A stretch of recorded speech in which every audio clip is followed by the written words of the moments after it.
बताने जा रहा हूँ कि जो पैरालिसिस होता है वो कैसे होता है, किसके द्वारा होता है।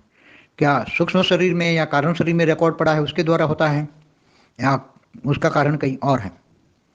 जो पैरालिसिस है उसका कारण सूक्ष्म जगत वाली आत्मा है। सूक्ष्म जगत वाली आत्माएं जो कहीं ना कहीं कर्म बंधन से या नेगेटिव आत्माएं जो हैं कहीं ना कहीं कनेक्टेड होती हैं मनुष्य को, साकारी मनुष्य को।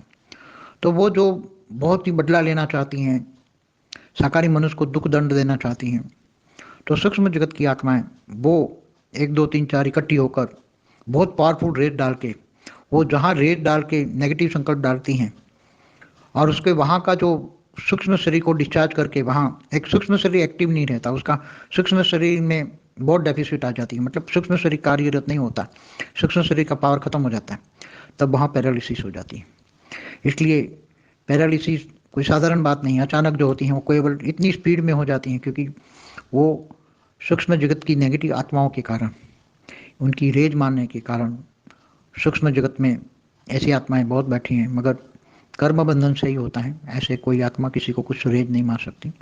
अगर कोई रेज मारना चाहे सूक्ष्म जगत में, अगर कोई रेज मार के ऐसा करना चाहे कि उसके सूक्ष्म शरीर को डिफेक्ट करना चाहे, मगर उसको तुरंत बचाने वाली कोई ना कोई आत्मा आ जाएगी और उसको नहीं करने देगी। इसलिए कर्म बंधन से ही एक बहुत ही खतरनाक है, ये बात बहुत ही खतरनाक रोग है, उसको मिटाना। धीरे धीरे सूक्ष्म शरीर में जब पावर आएगा, सूक्ष्म शरीर में जब पावर आएगा तब स्थूल शरीर में पावर आएगा, क्योंकि ये पैरालिसिस रोग कारण शरीर में रिकॉर्डेड नहीं होता।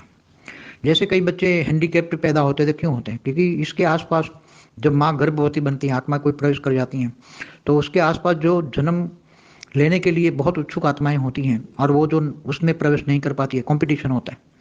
तब जो बाहर एक आत्मा ने प्रवेश कर लिया, फिर बाद में कई आत्माएं बाहर है और वो उनसे बदला लेना चाहती हैं, तो वो घर में प्रवेश किए हुए बच्चे पर रेज मार के उसको सूक्ष्म शरीर को डैमेज करके वो बच्चे को नुकसान कर सकती हैं। क्योंकि ये तो एक्सरे जैसी बात है, रेज मार के सूक्ष्म शरीर को नुकसान पहुंचाना है, वो तो भूत प्रेत योनि वालों को आम बात है, कोई बड़ी बात नहीं है।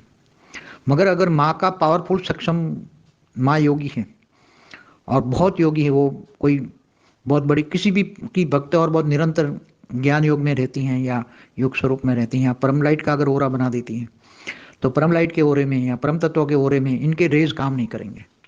किसी के भी नेगेटिव आत्माओं के कोई भी किसी भी प्रकार का रेज, नेगेटिव रेज या नेगेटिव एक्शन कोई भी काम नहीं करेगा। तो गर्भ में रहा हुआ जो बालक है वो सुरक्षित रहेगा, उसको कोई नुकसान होगा नहीं होगा। अगर बल्कि उसका कर्म बंधन भी होगा किसी के साथ, तो भी माँ के प्रोटेक्शन के कारण, माँ की पावर के, माँ की परम लाइट के प्रोटेक्शन के कारण, माँ की आत्मस्वरूप की स्थिति के कारण, माँ के परम तत्वों के कारण वो बालक भी उस इतने दिन तो सुरक्षित रह जाएगा। जब बाहर 9 महीने के बाद बाहर निकलेगा, बाद में अगर कोई नेगेटिव आत्माएं उसको आकर रेज मारती है तो बाद में भी उसको हैंडीकैप बना सकती है। बच्चा अच्छा होता है, मगर बाद में 2 4 दिन के बाद, 5 दिन के बाद, 10 दिन के बाद ऐसी नेगेटिव आत्माएं आकर उसको रेज मारती है, तब माँ नहीं बचा सकती, क्योंकि माँ के गर्भ से बाहर है, माँ के ओरा से बाहर है, माँ के आवरण से बाहर है। जब तक माँ के ओरा में था, माँ के गर्भ में था, तब तक माँ की पावर ने उसको बचाया, उसके कर्म बंधन से भी बचाया। इसलिए बहुत अति गुह्य बातें हैं, तो मैंने सोचा चलो बच्चों को बता दूं। परम शांति।